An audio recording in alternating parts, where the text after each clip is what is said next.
Nah, ketika istri saya bilang, menara diajak makan, duduk pakai apa itu? Disusi semuanya. Nah, sampai akhirnya diputuskan tidak jadi melantai, tapi duduk di kursi. Nah, baru tahu tadi siang, ternyata temanya ini memang melantai. Nah, sudah terlanjur kursi datang, bagaimana caranya melantai? Nah, ternyata dua bapak ini punya ide bagus. Terus saya tulis di media sosial saya begini, walaupun kita tidak duduk di lantai, tapi sebagai pria kita harus tetap melantai. Apa kata melantai? Merendahkan diri. Kenapa bukan perempuan harus merendahkan diri? Kenapa harus pria laki-laki? Karena semua kita tahu. Saudara cari buku psikologi yang karangan siapa saja, judul apa saja, maka kita akan tahu makhluk yang tersombong di dunia itu bukan burung merak. Betul enggak? Makhluk tersombong di dunia itu laki-laki. Ya, bukti yang paling nyata. Apa bedanya laki dengan perempuan? Waktu mengaku bersama. Kalau perempuan mengaku salah, langsung nangis. Tapi kalau laki-laki mengaku salah, putar. Kenapa? Dulu itu mana lagi? Atau orang Makassar itu? Orang Jawa enggak? Ada Jawa yang somohan begitu. Iya. Nah, kenapa kita harus melantai sebagai dalam di sosial media saya tulis? Yang pertama, suami harus melantai merendahkan diri pertama di hadapan istrinya. Itu satu yang. Ya, kedua di hadapan anak-anak. Dalam perjalanan saya hidup, apalagi sebagai besar kita tahu, Agustus yang lalu saya mensyukuri 51 tahun yang mempercayakan Tuhan. Di dalam banyak pengalaman saya, penyebab luka terbesar di hidup anak-anak. Karena ketika di depan anak-anak bapaknya salah, tapi bapak tidak berani mengaku kesalahannya dan membela diri dengan alasan yang luar biasa. Tahun berapa ya? 90-an awal. Ada satu buku ditulis oleh Floyd McClung. Buku itu ditulis karena sebuah kejadian. Suatu hari bersama istrinya, itu akhir 80-an, Floyd McClung ini pelayanan ke Nepal. Nah, zaman itu juga zaman sekarang sulit cari hotel yang berbintang berapa di Nepal. Ya, karena investasinya mahal. Tahu-tahu Nepal tiga gunung Himalaya. Nah, pagi-pagi waktu mereka sarapan di sebuah penginapan, terus Floyd McClung melihat di seberang mejanya itu ada anak muda dengan gaya yang hipis zaman itu, ya, rambutnya acak-acakan, terus kaki dengan sepatu dinaikkan ke meja makan. Terus Floyd ini mendengar aksen Amerika. Wah, berarti dari Amerika. Dan hatinya tergerak untuk menceritakan kasih Tuhan karena lihat hidupnya berantakan. Tapi dia mikir bagaimana caranya untuk saya buka pembicaraan. Langsung masuk ke idenya dan dia pindah ke meja itu. Permisi, kenalkan, dengan seorang kamu Amerika. Oh iya, sama, aku juga Amerika. Ternyata mereka dari negara bagian berbeda. Nah, ini yang Roh Kudus suruh Floyd membuka pembicaraan. Anak muda, boleh nggak kamu cerita satu hal saja, apa yang paling menarik yang pernah kamu alami dan membuat kamu itu antusias, luar biasa. Dalam kisah itu dikatakan sambil pemuda ini mutar-mutar pisau matanya itu, apa ya? Oh, aku ingat. Ini buat Freud terkejut dan lahirlah buku The Father of Love, hati Tuhan yang adalah seorang ayah. Aku ingat apa itu. Ketika suatu hari aku masih SMA dan aku pulang sekolah, di rumah orang tuaku ramai orang dan ada berapa mobil polisi. Ada apa? Hari itu ayah ibuku mati kecelakaan. Aku bangga dan bahagia. Syok Freud. Ayah, orang tua kandung meninggal kecelakaan, anak ini bangga. Saudara, berapa kali saudara dengar saya mengajar, kalau satu hari kemana saja kita pergi. Nah, saya berkata kita ya, karena saya percaya kita semua tak mungkin malam. Kalau saudara mendengar ada seorang anak, apalagi anak laki, berkata begini waktu masih kecil, tunggu aku besar. Tahu artinya? Apa? Tidak ada bapak. Lalu Freud tanya, kenapa ketika kamu dengar kabar ayah ibumu mati kecelakaan kamu puas kamu bangga? Nah, di situ anak Denny cerita bagaimana kejamnya bapaknya. Saudara, nah, ayo mulai hari ini kita menyadari. Terus kisah kedua, ada seorang anak muda masuk penjara karena dia membunuh bapaknya.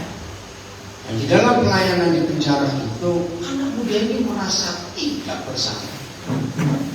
Dan dia berkata, ini kewajibanku untuk bunuh dia. Karena satu peristiwa yang kita harus tahu. Bapaknya ini seorang perfeksionis. Tahu yang kata perfeksionis? Pokoknya hidup tidak boleh buat salah. Ya. Pokoknya di rumah tidak boleh ada orang buat salah. Mudah-mudahan yang diskusi dengan saya kira-kira jam 3:30 tadi, ini gembala dari Medan. Ya, dia cerita bagaimana tertariknya dengan pengajaran-pengajaran yang Tuhan berikan lewat saya, lewat sosial media ini. Lalu dia cerita hal yang mengagetkan saya. Saya dimentor oleh seorang hamba Tuhan yang memang secara umur dia lebih muda dari saya, tapi cara mementornya sangat-sangat keras. Sama Tuhan lupa. Apa contohnya? Saya tanya. Pokoknya kalau kami anak-anak wanita itu berbuat satu kesalahan, dia pasti beritahu semua saudara-saudara kami. Sepertinya tidak untuk menghakimi. Sadis sekali. Kalau saya suruh baca, coba baca dulu. Pas dia mau ke pasar, oke. Nah, sekarang coba saudara baca 1 Korintus 4 ayat 14 dan 15. Nah, kaget sekali hamba Tuhan ini waktu membaca ayat ini. Maka itu para ayah, jangan merasa gengsi kalau kita jelas salah pada anak-anak kita, lalu kita minta maaf. Jangan gengsi. 1 Korintus 4 ayat 14 dan 15. Udah? Kenapa Ben? Suara gitar. Suara gitar? Enggak. Bukan. Oh, Soundnya. ya. Udah, ayo baca sama-sama 14 dulu. 1, 2, 3. Hal ini tulisan bukan untuk memalukan kamu, tapi untuk menegur kamu sebagai anak-anakku yang taat. Nah, stop dulu. Jadi papa, ayah itu tidak boleh sama sekali mempermalukan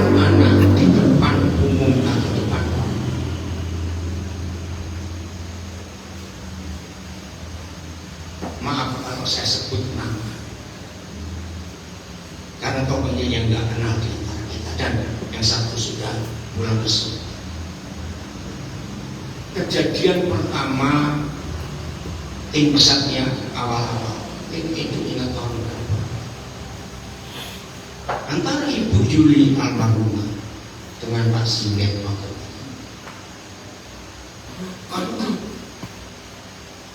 Nah, di situ banyak orang bertanya kepada saya, orang pilih, tahun berapa itu? 9 berapa? Awal-awal kami kita mulai, pokoknya ada satu kesalahan. Istilahnya, saya pasang badan di antara gereja-gereja. Wah, waktu itu betul-betul seperti semua orang itu mengangkat telunjuknya ke belakang gara-gara kejadian. Ya udah, saya pasang badan. Nah, karena saya tahu apa? Kita tidak boleh mempermalukan anak-anak kita walaupun dosa. Nah, tadi yang batu nikah batu bajak itu harus begitu. Nah, terus dia tanya, nah, terus gimana tuh hubungannya dengan doa bapak kamu? Ya, dia mengingatkan, kan sering bapak itu doktrin tunggal. Saya tanya yang bagian mana? Bapak kami di surga dikuduskanlah nama. Jadi kan artinya kita itu gak boleh buat malu nama bapak kita. Dan ternyata di mentor dia sebelumnya menggunakan ayat itu. Bahwa kita sebagai anak-anak bapak di surga tidak boleh membuat malu nama bapak kita. Oh, berarti kelompok itu belum menyalahgunakan firman. Terus dalam diskusi saya masih ingat kesalahan Adam dan Hawa. Saya beri 2 kalimat. Itu sekedar mempermalukan nama Bapa di surga atau merusak total rencana. Merusak. Tapi masih ingat Kejadian 3 ayat 9 masih nggak salah. Setelah Papa tahu Adam dan Hawa menghancurkan rencana. Pada hari sore berjalanlah Tuhan di taman itu. Bukan berarti kita menyetujui orang bersalah. Saudara, ini konsep penting. Bayangkan Adam yang sudah salah begitu. Masih ingat berapa kali kita belajar ayat itu? Coba dibalik. Apa yang akan tertulis ketika Tuhan murka? Tidak cuma. Masih ingat saya pernah ngajar itu? Kira-kira ayat itu kan tertulis. Tidak cuma perjalanan. Ayo, nendangin semua, koprak wah sudah mungkin dicabuti semua pohon. Ini loh Bapa di surga. Jadi kalau anak-anak kita salah, maaf kalau kita salah, saya balik dulu kepada mereka dan kita menyakiti, jangan sombong, harus tetap minta maaf. Oke. Nah, saya kembali ke kisah anak yang di penjara membunuh bapaknya tapi nggak merasa salah. Anaknya begini cerita, karena bapaknya perfeksionis, di rumah itu nggak boleh ada yang salah. Satu hari dan peraturan di rumah itu kalau mereka pas di rumah sama-sama makan harus bareng, tidak boleh ada yang nggak ikut makan. Nah, pas satu hari makan, tanpa sengaja anak ini menyenggol gelas minumnya, maka meja itu jadi kotor. Dia marah. Kamu gak kasihan ibumu dengan kecerobohanmu ini. Terpaksa ibumu harus kerja keras, nyuci taplak ini, bersihkan semua. Lihat ini, jadi berantakan ini. Memang salah. Ya, anak ini gak bisa apa-apa dengan dia salah. Tetap perlakuan perfeksionis dikerjakan di rumah. Di suatu saat, beberapa waktu setelah kejadian, anak ini menumpahkan gelas minumnya. Ternyata di peristiwa yang sama mereka sedang makan bareng.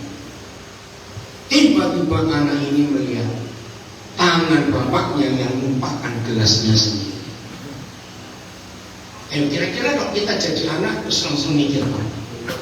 Bukan nuntut dulu, tunggu reaksi. Kira-kira apa reaksi bapak?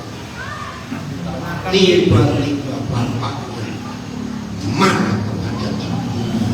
Kenapa kamu taruh gelas dekat tangan?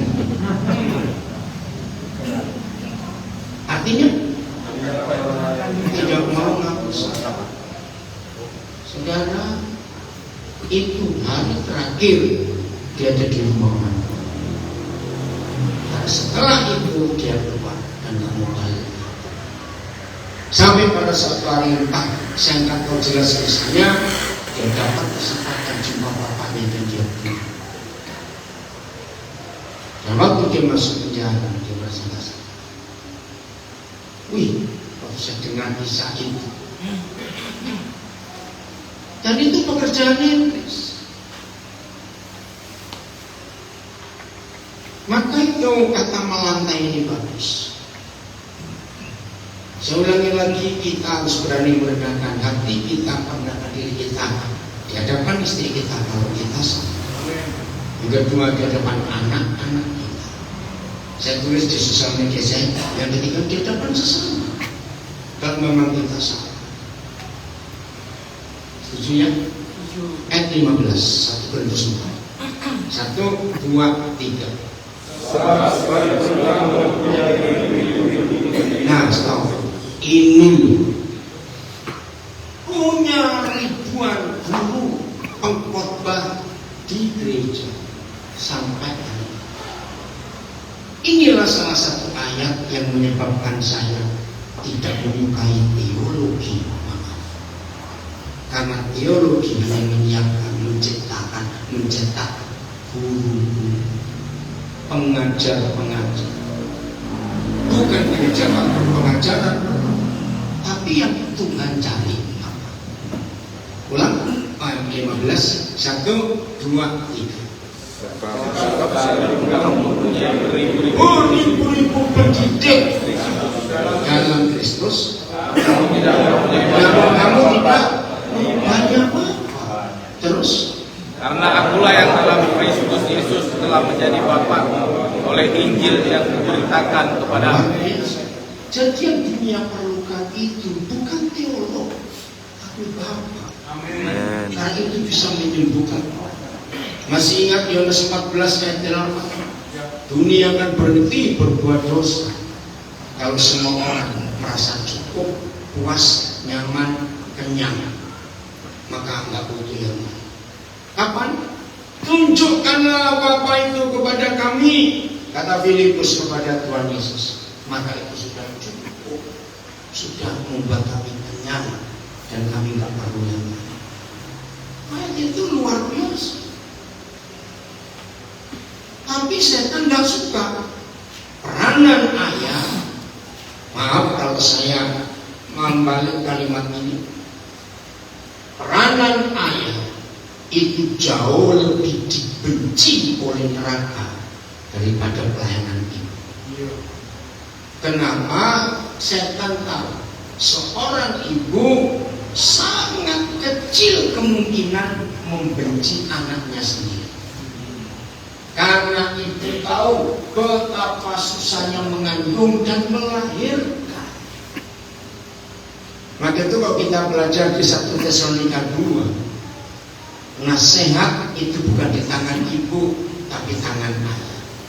Ya, 1 Tesalonika 2 ayat 8 sampai 12. Mendisiplin itu di tangan ayah, bukan di tangan ibu. Dari 6 fungsi ayah, 2 ini yang dimiliki oleh ayah. Kenapa?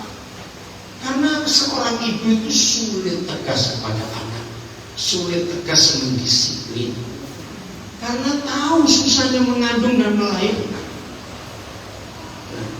Bayangkan apa yang terjadi pada seorang manusia ketika dalam masa pertumbuhannya dia nggak ketemu penasihat. Tadi dalam perjalanan saya juga baru tahu Ternyata kan jalan di depan kita ini dari ujung mana ya tadi sudah diaspal semua. Yang tadi pagi juga ketika saya harus ada pelayanan di daerah Kodim dijemput. Nah ternyata dia padahal ke Kodim sudah dari mana ini sebelum pompa bensin di sebelum Kodim itu, loh kok kamu belok sini? Oh sekarang jalan sudah mulus Pak sampai ke jalan Medan sana. Oh iya. Jadi dia melewati banyak lampu merah, tahu ya? Belok ke kiri, terus masuk, ya sampai ke Somekan depan sini, ya belok ke situ. Betul juga jalannya so mulus gini saya nggak tahu. Nah, daerah mana? Depan sekolah. Oh, depan sekolah nanti ya tunggu kamu. Nah, terus tadi waktu dari masih ada pasar nggak di situ ya? Iya, belok terus Pak langsung bilang, kenapa ini ada jalan cuma kiri kanan saja? Kok tengahnya tidak ada? Besok. Oh besok? Benar. Iya orangnya sudah telepon saya. Terus kamu itu sebagai apanya? Ini proyeknya. Pengawas saya depan. Enggak. Maksudnya begini. Ayo coba masuk lambat-lambat. Maksudnya begini. Hidup yang tanpa penasehat itu pasti liar. Hidup yang tanpa penasehat itu nggak punya garis dan perjalanan. Betul nggak? Nah karena fungsi penasehat itu di tangan Papa, jadi sekali 1 Tesalonika 2 ya 8 sampai 12 dari sendiri nanti sudah kita belajar. Maka setan selalu membuat penasehat keluarga itu gak pulang-pulang. Nah, akhirnya mau tidak mau anak-anak minta nasihat siapa? Sudah cuma tinggal satu dulu. Nah, ini yang celaka. Ayo semuanya ingat, waktu kita masih kecil gak ada yang ngajar. Ini hebatnya Alkitab yang tertulis di hati manusia walaupun dia bukan Kristen. Waktu kita masih kecil, semua manusia waktu masih kecil, bangsa apa saja, anak-anak itu lebih cari nasihat ke mama atau ke papa. Masih kecil saja. Kenapa anak-anak lebih suka cari nasihat ke mama? Ya ini tadi, karena anak-anak tahu mama itu paling gampang untuk berkata ya. Sehingga anak-anak itu nggak punya penasihat karena bapaknya nggak pulang-pulang. Dan apa itu bang? Anak jeger apa itu? Maaf, ini mantan pendektur jadi tahu apa itu bang? Namanya tidur.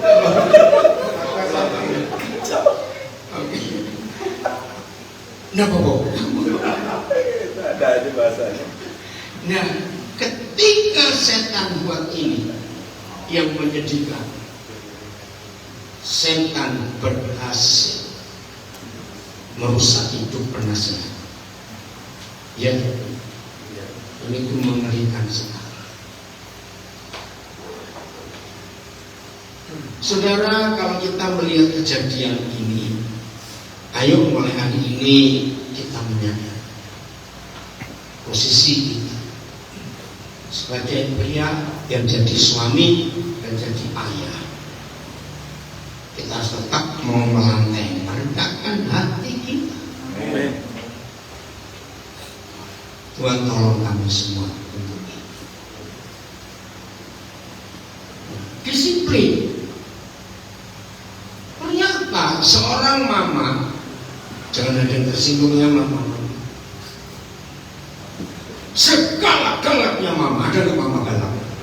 Banyak. Harimau. Mau lagi ya? Ya, segalak-galaknya mama ternyata sulit untuk mendisiplin. Karena memang Tuhan tidak memberikan otoritas, nasihat dan disiplin itu ke mama, tapi itu ke mama. Tapi kalau disiplin kita melewati batas, itu pasti akan melukai anak. Betul atau salah? Akan melukai. Tapi kalau kita terlalu lembek dalam disiplin, itu lebih celaka, merusak hidup. Maka itu salah satu fungsi papa dari 6 fungsi di 1 Tesalonika 2. Adil. Artinya apa? Anak bisa terluka hatinya oleh seorang papa kalau papa itu pilih kasih. Betul? Enggak ada. Hati anak itu pasti akan terluka.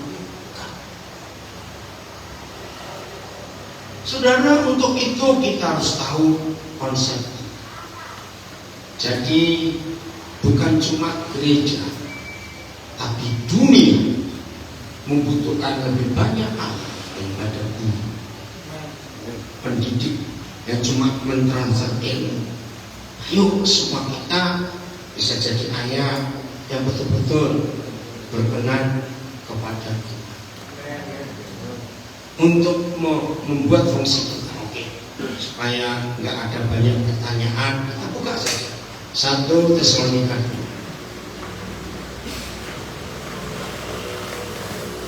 mulai 8. Ada 4 fungsi itu. Mulai 7 ya, mulai 7 maaf saya.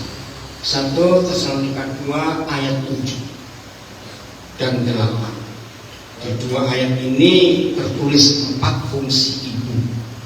1, baca 1, 2, 3. Tetapi kami telah ramah di antara kamu, sama seperti seorang ibu mengasuh dan merawati anaknya. Di ayat 7 ada 3 fungsi ibu. Ramah, mengasuh, dan merawat. Itu memang seorang mama. Ramah, mengasuh, dan merawat. Nah itu bukan di tangan papa, artis garis besar. Kenapa? Istrinya kali. Maaf, tidak ada ayatnya, kamu tambah sedih.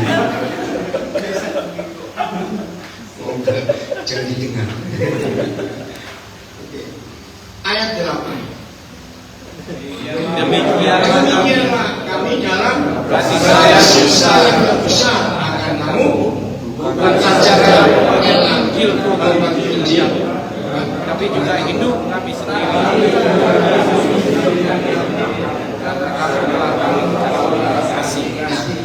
Di ayat 8 ini fungsi keempat dari seorang ibu, menyayangi. Nah, hamba-hamba Tuhan, maaf ini saya lagi katakan, jangan anggap semua guru seperti ini, tidak ya. Kita semua adalah guru. Nah, pengkhotbah itu belum tentu bisa bagi hidupnya, walaupun pintar bagi firman. Betul? Maka yang tertulis di ayat 8 ini jelas. Kami berlaku ramah di antara kamu sama seperti seorang ibu yang mengasuh dan merawati anaknya. Demikianlah kami dengan kasih sayang yang besar akan kamu. Tidak hanya khotbah kalau saya ganti, nggak hanya memberitakan Injil bagi firman, enggak, tapi kami bagi hidup kami kepadamu. Karena kamu telah kami kasih. Saudara, maka itu ketika ibu itu melahirkan, semua orang, termasuk para dokter, para bidan yang terkenal pun akan berkata ini taruhan nyawa. Artinya bagi hidup, taruhan nyawa. Nah, ini ayat 10. Mel kemana? Oh, enggak ke situ. Ayat 10. 1, 2, 3. Kamu adalah saksi, demikian juga aku. betapa saleh, adil dan tak bercacat kami berlaku di antara kamu yang percaya. Siapa kami? Coba baca ayat 11. Kamu tahu betapa kami seperti Nah, anak-anak. kamu tahu betapa kami seperti mana? Nah, kembali ke ayat 10. Ternyata di ayat 10 ada 3 fungsi Papa. Saleh. Yang ganti kata saleh takut Tuhan. 2 adil. 3 tak bercacat. Nah, itu 3 fungsi pertama dari seorang nabi. Adil sudah kita pelajari tadi. Papa jangan pilih kasih pada anak. Itu melukai hati mereka. Apalagi kalau ada kalimat, oh yang anakku nomor itu tuh anaknya mamanya. Kalau yang ini anak. Awas ada kalimat seperti itu. Itu akan melukai hati anak. Jangan beda-bedakan anak. Saudara, ini luar biasa. Nah, yang nomor 3 ini ya Pak, tak bercacat. Kembali waktu kita masih kecil, ayo kita. Sesalah-salahnya mama, bisa kok mama salah kepada anak. Dan sesalah-salahnya bapak, ayo kita ingat. Anak-anak lebih cepat memaafkan siapa? Mama. Lagi sekali ini tidak semua orang pernah baca ayat ini. Tetapi firman itu sudah tertulis di hati semua manusia. Orang ateis sekali. Siapa memberitahu? Di mata anak-anak, mama silakan salah, kami terima. Tapi awas kalau papa yang salah. Hebatnya, mama itu ketika papa tidak berfungsi dengan benar, anak-anak saya punya istilah, mudah-mudahan semuanya ngerti kalau ada nanti benar. Apa bentuk konkretnya bahwa papa itu nggak boleh cacat, nggak boleh salah di depan anak? Itu apa yang terjadi dengan kita kalau nonton film ujungnya jagoan mati? Ngerti nggak? Ngerti bagaimana? Ngapain nonton begini? Saudara, luar biasa. Nah itu ada di hati semua anak. Maka itu, ayo kita belajar. Yang belum jadi papa siap ya. Ini Tuhan menentukan kita. Ayat 11, fungsi keempat, kelima ada di situ, fungsi keenam ada di ayat 12. Ayat 11, 1, 2, 3. Kamu tahu betapa kami seperti bapak terhadap anak-anaknya telah menasihati kamu dan menguatkan telah menasihati kamu dan menguatkan hatimu seorang demi seorang. Ini luar biasa. Nah, tadi fungsi penasihat yang keempat sudah kita bahas di awal. Terus ada jalur, terus ada garis. Fungsi kelima, menguatkan hati. Wah, ini kekuatan yang luar biasa. Kata kalimat pendek yang diucapkan oleh seorang ayah kepada anak-anaknya. Ketika anak-anak itu mengerjakan sesuatu, tapi dia takut, mereka rasa nggak mampu. Lalu apa yang benar berkata, kamu bisa, kamu bisa. Saya nggak tahu ada pernah punya pengalaman itu, saya punya pengalaman. Walaupun ayah saya meninggal ketika saya umur 9 tahun, tapi ada banyak pengalaman. Salah satu contoh, nenek itu adalah ibu dari ayah kami, dan ayah kami itu anak. Nah, nenek kami itu penjual jamu Jawa racikan. Dan di rumah kami itu ada lantai 2, tapi yang nggak ada atap karena untuk jemur jamu. Nah itu di belakang rumah. Saya masih ingat, tapi saya lupa umur. Ketika saya lihat yang para pekerjanya nenek kami itu jemur jamu, ngambilin kalau kering semua. Ya kok enak ya, naik turun tangga kok cepat benernya, segede logikanya. Nah suatu hari papa itu melihat saya itu pengen coba naik, tapi takut dan masih kecil. Nah saya ingat kalimat, ayo kamu coba, kamu bisa. Ada papi di sini. Betul nggak kira-kira? Wah itu luar biasa. Ini fungsi yang kelima, menguatkan hati. Dorong anak-anak untuk berani. Maaf, jangan cara merasa berlebihan. Ini salah satu keunikan pelayanan kita yang saya pakai. Maaf, lihat aja siapa saja yang bergabung dengan kita. Saya nggak pernah memberitahu kamu ini. Tentukan, cari sendiri apa yang cocok buat kamu. Betul? Karena ayat ini yang saya pakai. Beri kesempatan. Hari Sabtu yang lalu, pas kami suami istri turun dari pesawat di Nabire, gak lama kan ada 3 tamu dari Denpasar. Nah, salah satunya pendeta Roni Daud sini. Bisa pernah masih dia kuliah. Nah, dia kaget melihat pelayanan kita, termasuk ada Ibu Kristi dari Denpasar. Dan dia tahu ada berapa orang di antara kita yang mereka tahu latar belakang ini memang kacau. Ada di sini. Terus saya sebut ini salah satu keunikan pelayanan kami. Menerima orang serusak apapun. Ternyata kalau diberi kesempatan, orang itu bisa berhasil. Dengan ada yang tersinggungnya, coba-coba itu orang rusak semua, sampai ngomong. Enggak begitu, oke. Dan ayat ini, berani, ayo kamu bisa, pasti kamu bisa. Maka itu saudara, jangan sekali-kali meremehkan dan merendahkan anak.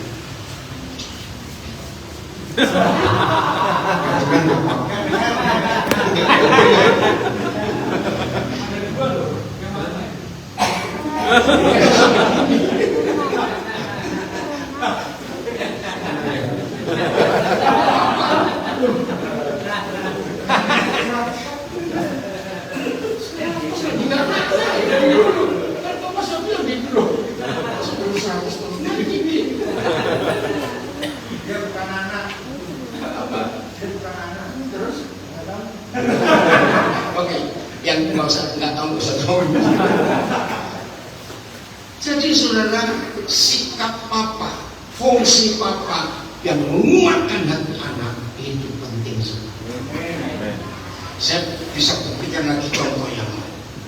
Baik itu anak perempuan, apalagi anak masih kecil ya, tergantung posturnya, besar kecilnya. Ada anak-anak yang umur baru 3 tahun, badannya besar sekali. Anak masih kecil, badannya masih ringan. Walaupun anak perempuan, kalau dimain dengan bapaknya, terus dilempar, asal gak ada mamanya, mamanya harus dulu. Iya, anak itu bagaimana? Enggak takut, minta lagi. Kenapa? Ini fungsi yang kelima dari papa, menguatkan hati. Hebat sekali firman ini. Maka itu ketika Alkitab itu dijadikan doktrin, maka setiap doktrin dari setiap satu sinode akan menafsirkan Alkitab itu jadi nggak lengkap, nggak utuh, karena digaris, dipatok oleh doktrin. Walaupun semua doktrin itu berasal dari Alkitab, nggak mungkin gereja punya doktrin nggak berasal dari Alkitab. Tapi aneh, berasal dari Alkitab. Kok tahu bisa saling bertengkar begini, bisa apa sih? Beda-beda, padahal sumbernya satu. Nah, ini jawaban. Karena tergantung pikiran orang itu bagaimana menafsirkannya, dan ini jadi rusak. Senin kemarin dalam pengajaran pagi jam 9 WIB, ya, temanya dipilih kelicikan hati. Ya, terus saya cerita, ini loh gereja. Maaf ya, saya cuma ngomong. Ada 2 sinode GPDI di Indonesia. Tapi beda mereka. Loh, kok bisa beda? Lucu. Yang satu D kecil, satu D besar. Itu aja musuhan. Jadi sama-sama artinya gereja Pentakosta di Indonesia. Jadi kalau orang tanya, kamu GPDI yang D besar atau D kecil? Lucu sekali. Ada GPSI dan ada GPSDI. Ngeri sekali. Gereja baptis, ada banyak baptis yang mana? Mengerikan. Dalam GBI saja ada pertanyaan GBI-nya mana? Atau GBI-nya Pak Arifin? Itu fakta, maaf loh, jangan tersinggung. Itu doktrin yang kotak-kotakan dan antar doktrin saling tidak mengerti. Maaf, lihat aja orang-orang GKI yang di Papua tidak akan mau bergaul dengan orang Pentakosta. Begitu pula orang Katolik gak akan mau kumpul dengan siapa saja. Ini jahatnya doktrin, dan saya berani berkata itu dari setan, walaupun sumbernya dari Alkitab. Karena kalau dari iman pasti nomor 1. Nah, ini semua karena teologi yang menemukan doktrin-doktrin itu mengerikan. Jadi kalau kita mau melihat kebenaran yang utuh, pakai konsep doktrin tunggal, doa Bapakan. Jadi Bapa kita satu, ya sudah, anak-anaknya dari macam-macam, tapi Bapa kita cuma satu. Itulah hidup dalam kebenaran. Maka kita bisa mengerti konsep-konsep. Nah, kita lanjutnya fungsi yang ke-6 ayat 12. 1 Tesalonika 2 ayat 12. 1, 2, 3. Stop. Ini Papa meminta dengan sangat. Itu artinya mendisiplin. Masih ingat beberapa waktu yang lalu, tapi terakhir saya sudah nggak mau ribut lagi. Nah, beberapa waktu yang lalu, saya pasti marah kalau ada yang nggak mau ikut ibadah untuk belajar. Jadi Papa hidup takut Tuhan, saleh, adil, tidak bercacat, nggak bisa salah, menasihati. Yang kelima menguatkan hati. Yang keenam mendisiplin. Coba baca sampai lengkap. Ulang lagi ayat 12. 1, 2, 3. Jangan minta dengan sangat supaya kamu hidup sesuai dengan kehendak Bapa yang memanggil kamu ke dalam kerajaannya dan memuliakannya. Nah, ini contoh lain lagi.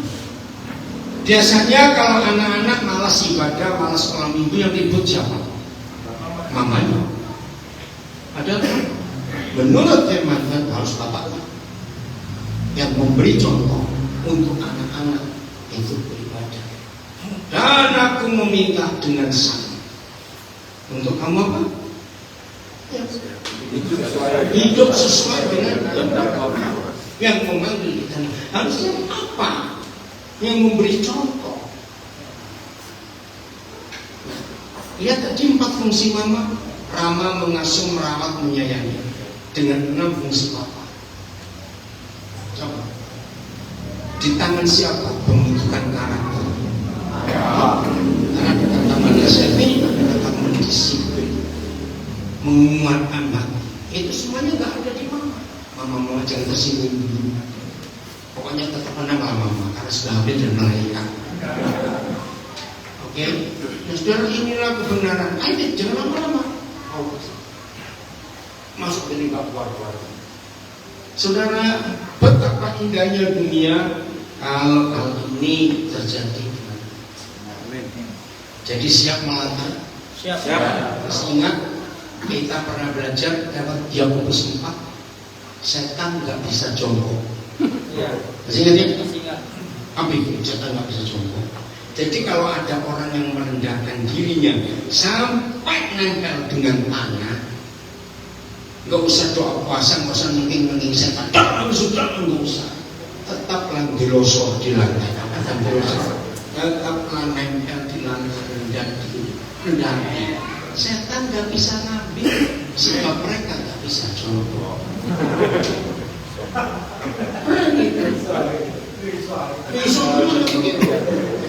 Ya betul nggak? Ayat berapa ya? Ayat 7 nggak salah ya, 6. Coba baca ya, 4 ayat 6. Jadi merendahkan hati itu kemenangan, saudara. Ayat 10, rendahkanlah dirimu. Ya. Oh bukan, yang 8 lah iblis. Ayat 7 ya, kita baca ayat 10. Ayat 7 dulu, Yakobus 4. 1, 2, 3. Karena itu tunduklah kepada Tuhan. Terus dan lawanlah iblis. Lawanlah iblis, maka jadi kata melawan bukan teriak, bukan nuding, bukan ngusir. Tunduk kepada Tuhan.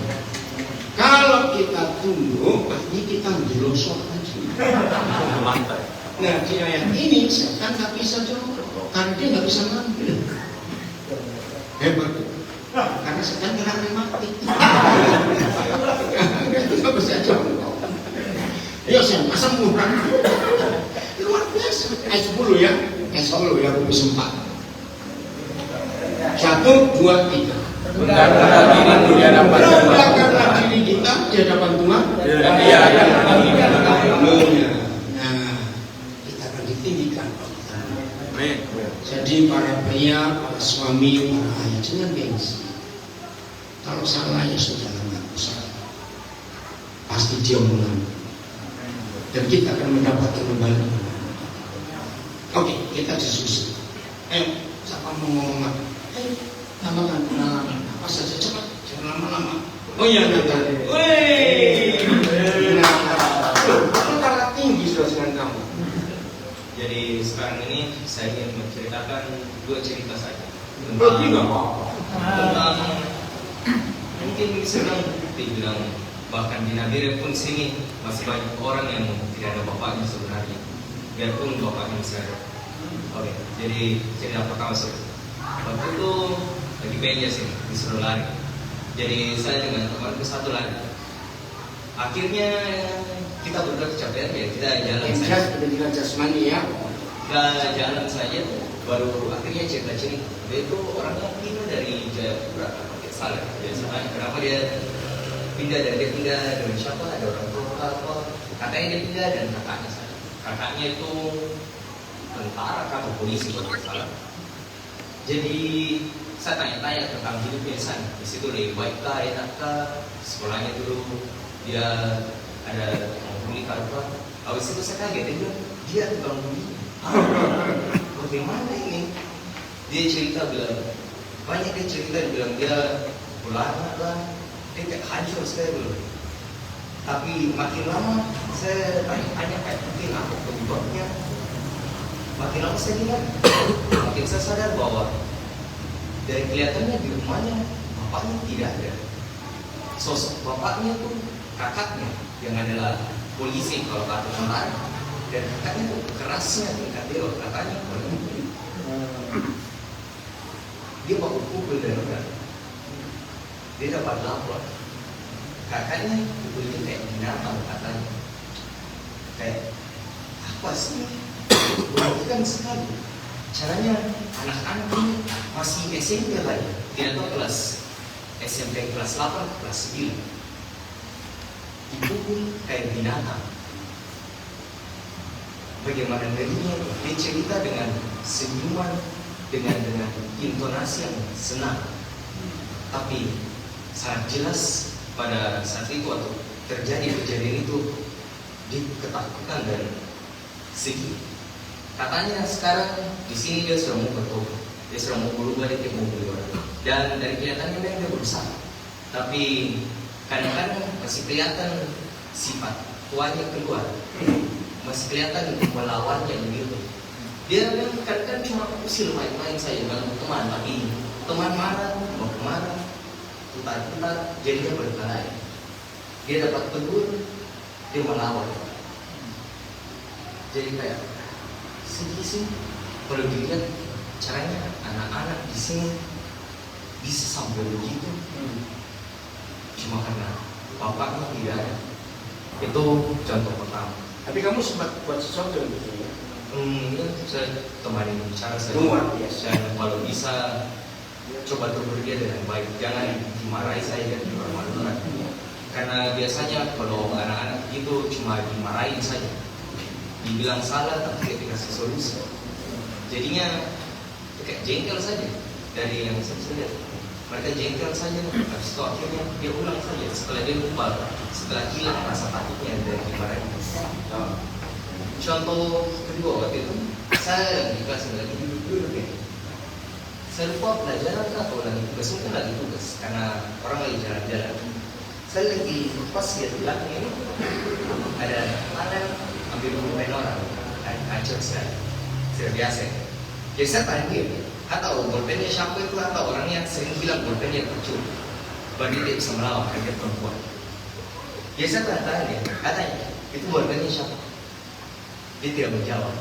Dia mau ambil, dia mau jalan saja. Jadi setelah itu saya bilang kembalikan sudah. Baru jalan sudah kembali ke rumah.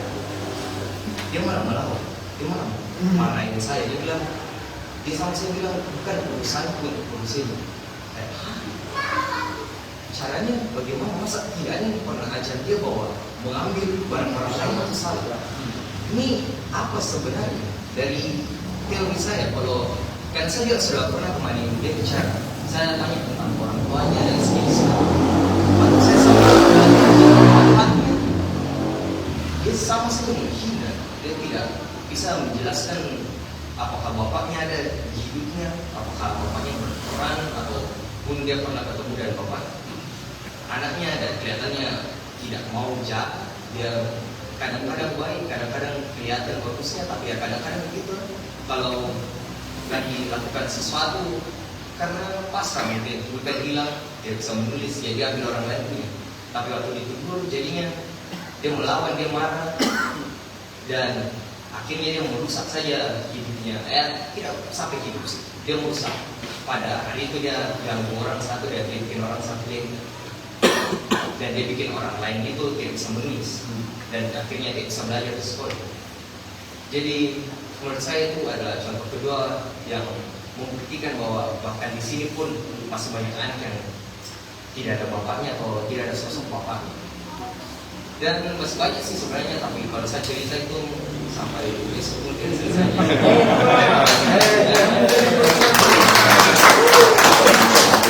Ayo, itulah fakta bagaimana meraih rumah. Oke, ada lagi? Tapi mau tanya, Apa coba? peran bapak di rumah dengan peran bapak saya mengajar di sekolah. Harus sama. Tolong iya. Iya. Jadi Yang sama pokoknya, karena anak-anak di sekolah murid kita juga banyak. Oke? Iya. Ayo, yang lain? Ada? Kalau nggak ada beres, betul. Mau kami mau ngomong. Beres, tambah. Sudah dah apa? Kamu ke sekolah, tambah. Sudah jangan lama-lama. Oh, bapaknya Nathan sekarang.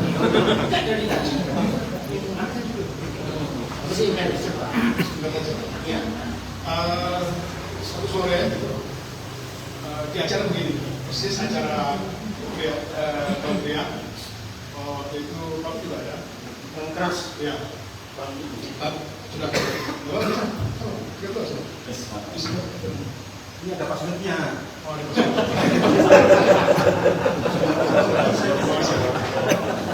siap ya, sudah.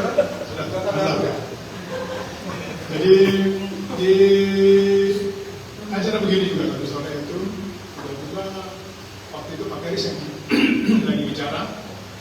Itu saya ingat kita lagi bicara beberapa bapak-bapak tentang bicara tentang tapi waktu itu ada juga, tapi waktu itu Pak tidak lihat. Atau Pak tidak ada? Ada, tapi ada. Terus tiba-tiba Nathan itu kena serangan Panic attack. Menurut dia kena serangan panic attack.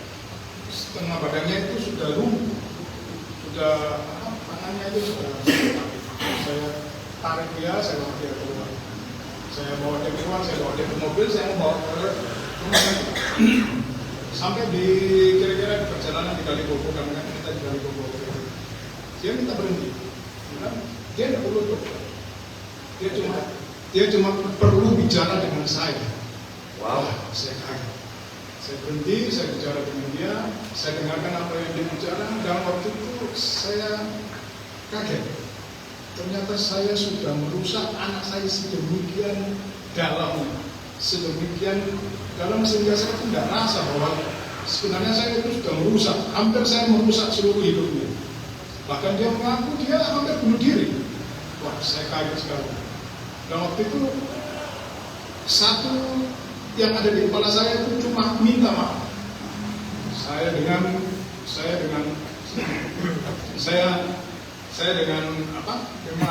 rendah hati saya minta maaf. Saya bilang Nathan, Bapak ini bukan Bapak yang baik.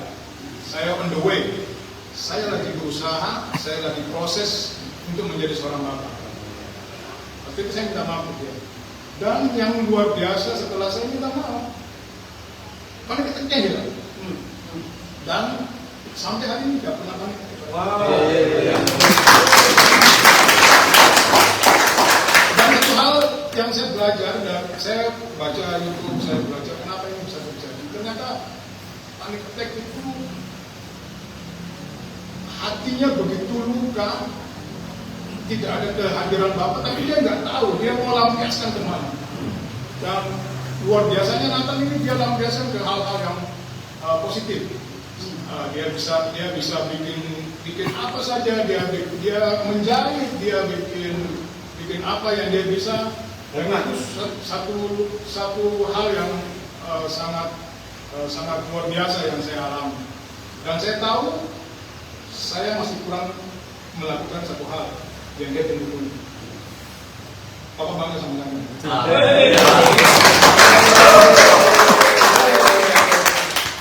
Dan saya tahu sendiri saudara Vin banyak.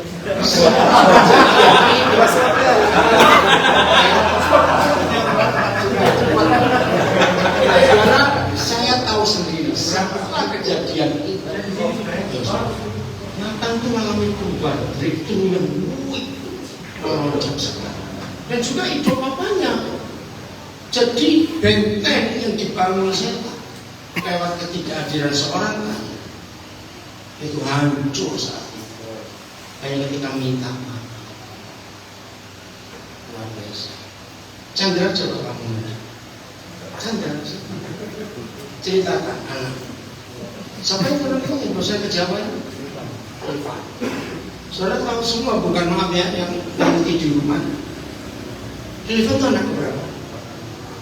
Nah, Rifan ini anak pertama. Begitu saya ketemu dia berapa tahun yang lalu, berapa tahun dia berdiri? 9 tahun yang lalu. Saya tuh belum pernah ketemu anak seperti Rifan. Tahu ya? Wajahnya juga bisa senyum. Udah ada ekspresi. Aduh, berkali-kali saya tuh ngomong, Kamu ya, Chandra, kalau Papa cerita. Gara-garanya sederhana. Maaf, suami istri baru menikah, istri mengandung, ekonomi sangat parah. Maka mama yang mengandung ini penuh tekanan. Penuh tekanan. Wajar bukan? Nah, tekanan dialami mama itu terserap di jiwa. Sampai satu bingung, mana cara membuatnya bisa senyum sedikit aja. Nah, foto yang pertama ada di grup SMK yang dikirim waktu Levan terima trofi itu pertama kali dia senyum di foto itu. Nah, coba Chandra cerita, tiba-tiba bisa berubah anak itu, ya, kayak cerita. Ya, baik. Ya, shalom Bapak Ibu, Bapak-bapak yang dikasih Tuhan. Saya punya anak itu yang pertama itu memang karakternya itu pendiam. Jadi saya juga sebetulnya sebagai bapak heran ya. Saya kadang ajak cerita, ajak ngobrol, baik lamanya, dia tuh diam begitu, agak sulit begitu. Nah, satu ketika ya saya kadang tanya kepada anak saya, ya nanti kamu bagaimana ke depan? Ya, rupanya bapak ini apa? Waktu dia berangkat itu dia senang begitu. Saya juga heran, sempat saya juga khawatir sebagai bapak, bisa nggak dia berangkat ke Jawa dengan sikap dia yang pendiam? Tetapi rupanya di sana dia itu senang begitu. Nah, saya saya ikhlaskan dia berangkat, ditemani oleh guru pendamping. Singkat cerita, bapak-bapak dia itu senang begitu. Nah, ada satu hal yang dia cerita kepada saya waktu itu, katanya, Pak, dia kan ulang tahun tanggal 26 Oktober. Sebetulnya Bapak Kepala Sekolah, Bapak Kris sudah bilang nanti Divan ulang tahun di Jawa. Nah itu dia senang sekali karena ulang tahunnya di Jawa. Tetapi hari terakhir itu penutupan lomba itu kan hari Jumat tanggal 27. Nah tanggal 27 itu oleh Gubernur Jawa Timur itu adalah pemberian hadiah begitu. Nah, jadi dia WA saya, Pak, saya juga sebetulnya hari ini penutupan tanggal 27 Oktober yang berulang tahun tanggal 27 Oktober ini Gubernur memberikan hadiah laptop begitu. Pas itu Bapak bilang sama gubernurnya, tidak bisa yang ulang tahun hari itu adalah 3 orang. Nah, jadi anak saya sangat, tapi dia tidak juga. Dan sendiri dia kecewa dalam hati, sayang juga hadiahnya begitu ya. Dan singkat cerita intinya itu anak saya itu senang begitu. Dan saya juga sebagai orang tua bangga walaupun dalam keadaan situasi apapun, ya puji Tuhan begitu anak saya bisa berangkat dulu begitu dan dia bisa mendapat satu wawasan yang menurut saya ya puji Tuhan lah begitu ya, dia bisa berangkat begitu lewat sekolah SMK anak panah ini ya, puji Tuhan dari kepala sekolahnya juga yang telah memberikan motivasi begitu ya Pak Kris begitu. Nah itu ceritanya begitu ya Pak Pastor. Sekarang ada perubahan? Ada perubahan Pak, dia senang begitu. Jadi saya tanya-tanya ke depan bagaimana, berani kan Pak merantau? Ya dia bilang ya berani. Jadi saya kan ya tetap harus menguatkan dia Pak. Intinya begitu aja Pak. Ya, terima kasih. Beres.